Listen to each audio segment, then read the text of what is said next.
Lisa namanya. Usianya baru 17 tahun.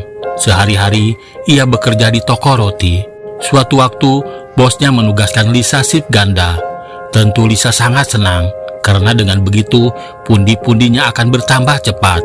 Saat sedang berjalan pulang dengan mengendarai sepedanya, tiba-tiba ia dihampiri mobil sedan hitam. Lisa ketakutan. Ia sempat mempercepat laju sepedanya. Lalu saat sampai di dekat rumahnya, mobil itu pergi menjauh. Sebelum masuk rumah, Lisa tertegun. Ia sebenarnya sudah muak dengan rutinitas di rumah yang selalu ia alami. Adalah Morris, sang pacar neneknya, yang selalu berbuat tak senonoh kepadanya. Dan lebih muaknya lagi, semua kelakuan Morris malah dibela neneknya. Lisa memang tinggal bersama neneknya, dan itu semua atas perintah ibunya, agar ia mengurus neneknya yang tinggal sendirian.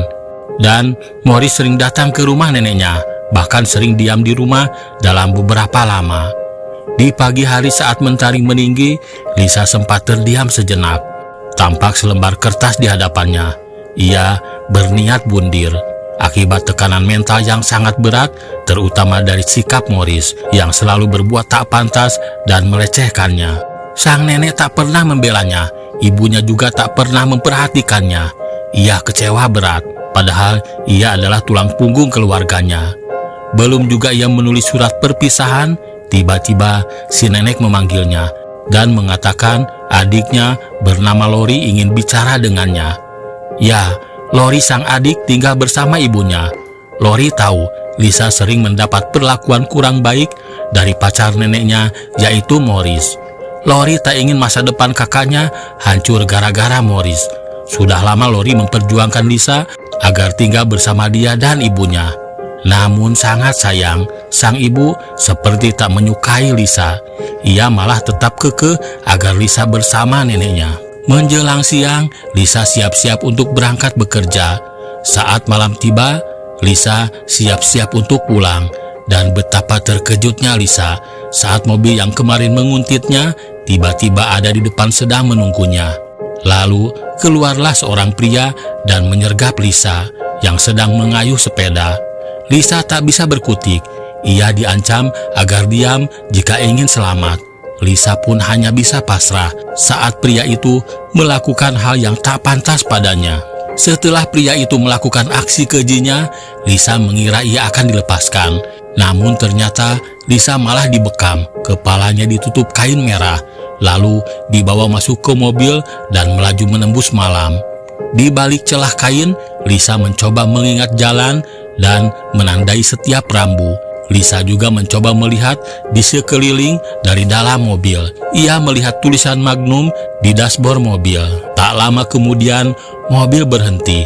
Lalu Lisa dibawa masuk ke sebuah rumah dan setelah itu ia menaiki tangga. Lisa menghitung jumlah anak tangga. Setelah di sebuah ruangan di lantai atas, Lisa disuruh melepas semua pakaiannya dan terjadilah sesuatu. Setelah itu, Lisa dibawa pria itu menuju kamar mandi. Dan lagi-lagi di sana ia diservis kembali. Barulah setelah itu, Lisa dibawa lagi ke kamar tidur. Di sana, Lisa ditanya nama, alamat, dan umur. Saat ditanya nama, Lisa mengaku bernama Carol. Entah apa tujuan Lisa mengaku nama itu. Mungkin maksudnya untuk menyamarkan identitas. Di keesokan paginya, di sebuah kantor polisi, sang nenek melaporkan kehilangan Lisa. Dari bahasa tubuhnya, terlihat ia tak begitu merasa khawatir, malah menuduh cucunya itu telah kabur dari rumah. Begitu juga dengan ibu kandung Lisa, sama menuduh Lisa keluar rumah karena tak mau mengurus neneknya. Hanya Lori adiknya yang sedikit membela dan memberi penjelasan kepada polisi bahwa sebelum berangkat kerja, ia sempat teleponan dengan Lisa.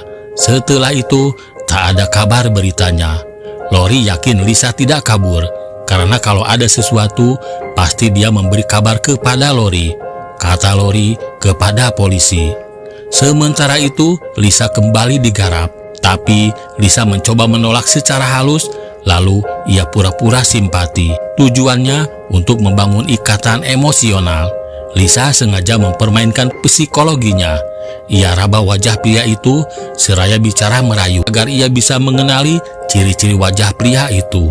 Sementara polisi mencoba mendatangi tempat kerja Lisa dan didapatlah keterangan bahwa Lisa pulang jam 2 malam karena double shift. Sementara itu, Lisa yang kelelahan mencoba minta izin untuk ke kamar mandi. Alasannya, ia ingin buang air kecil. Pria itu pun mengizinkannya dan mengantarnya ke toilet. Sesampainya di dalam toilet, Lisa membuka penutup matanya.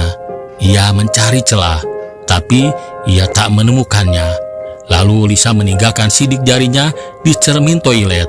Di sana, Lisa juga melihat sepatu berlogo kanguru. Setelah itu, Lisa pun keluar dari toilet. Dan ia sempat melihat telepon rumah dari celah penutup matanya. Saat tengah malam, Lisa diam-diam menelpon polisi. Namun sayang sekali, ia ketahuan pria itu.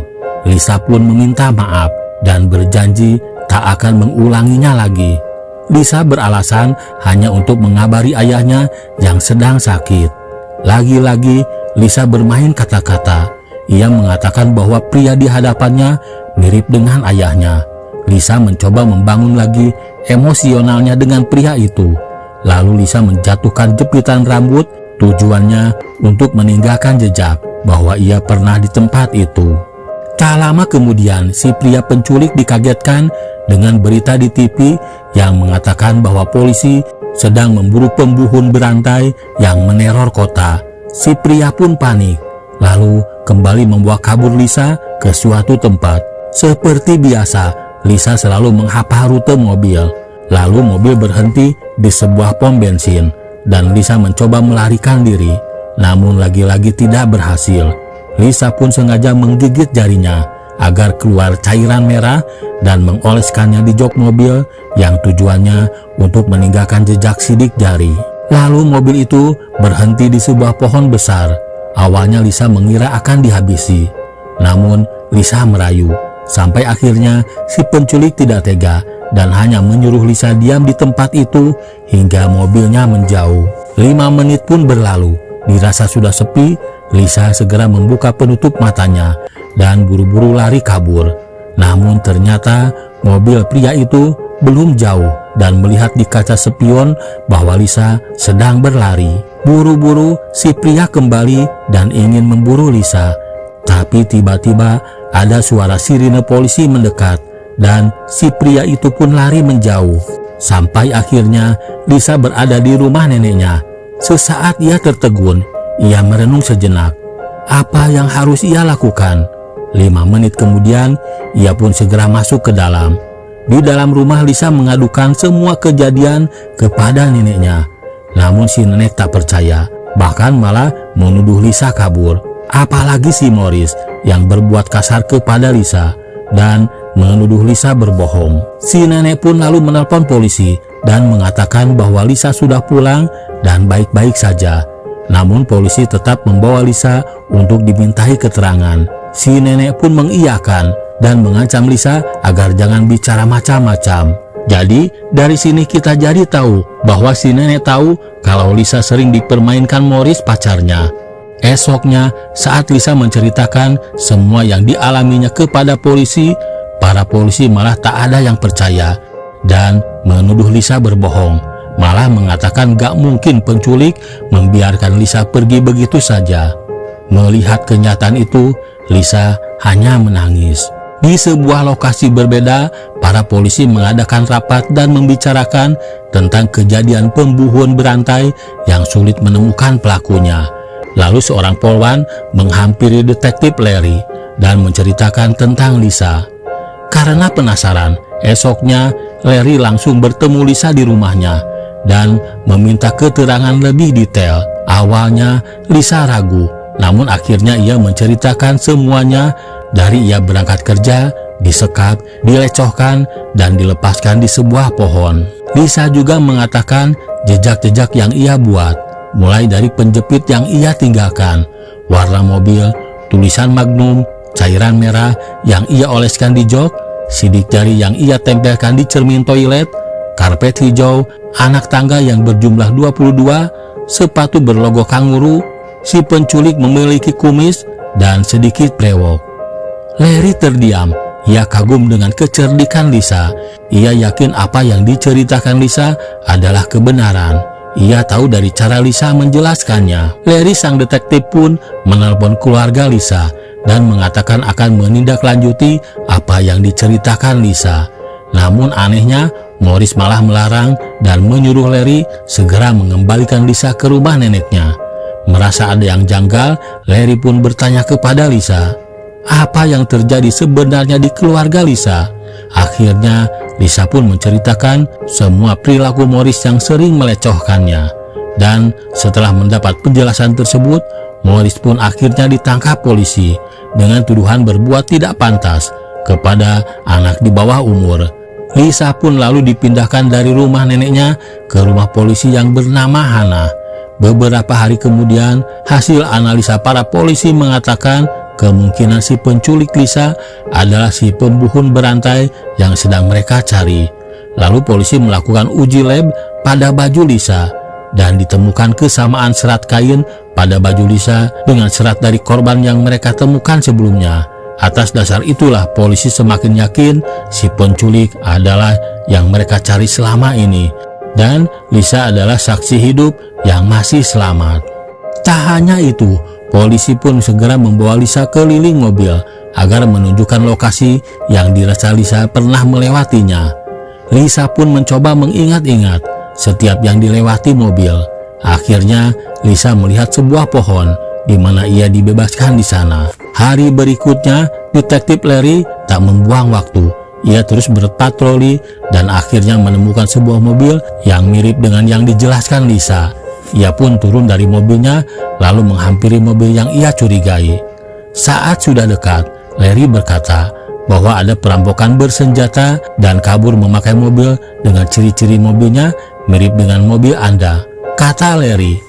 Pemilik mobil tentu saja tidak curiga dan khawatir karena yang dicari polisi adalah hasil perampokan. Dan ia tak merasa sudah merampok, jadi ia mempersilahkan Larry untuk memeriksa mobilnya. Dan diam-diam Larry pun memotret wajah si pria itu. Diam-diam Larry menelpon teman yang sedang di kantornya dan meminta melacak plat mobil yang sudah ia catat. Dari sinilah nama pria itu diketahui bernama Bobby. Di kantor, para polisi pun sibuk mencocokkan wajah si pria itu dengan foto-foto yang ada di kantor yang didapat dari CCTV. Lisa yang sedang di kantor polisi tak tinggal diam. Ia pun menunjuk foto seorang pria yang tak lain memang benar adalah Bobby. Karena sudah memiliki bukti kuat, detektif Larry dan para polisi pun segera menuju rumah Bobby dan mengepung rumahnya. Benar saja apa yang dikatakan Lisa. Semua bukti ada, dari mulai cairan merah yang dioleskan di jok mobil, tulisan Magnum, karpet hijau, anak tangga 22, jepitan rambut, sidik jari Lisa di cermin, dan lain-lain. Semua ditemukan polisi. Bobby pun hanya menunduk pasrah, dan saat polisi memperlihatkan foto-foto 10 korban, Bobby mengakuinya. Dan menurut Bobby, ia juga tidak tahu kenapa ia tidak tega untuk menghabisi Lisa. Menurutnya, Lisa berbeda dengan korban lainnya, dan itu kecerobohan dirinya. Berikutnya, sang detektif Larry pun mengatakan bahwa Lisa adalah pahlawan karena berhasil mengungkap pelaku pembunuh berantai yang bertahun-tahun tak ditemukan polisi. Tak lama kemudian, Lisa bertemu Lori adiknya. Konon di kemudian hari, Lisa direkrut polisi dan menjadi wakil kepala unit kejahatan. Dan Lisa bertugas menjaga anak-anak dari predator seksual. Sementara Bobby akhirnya ia dijatuhi dengan hukuman mati.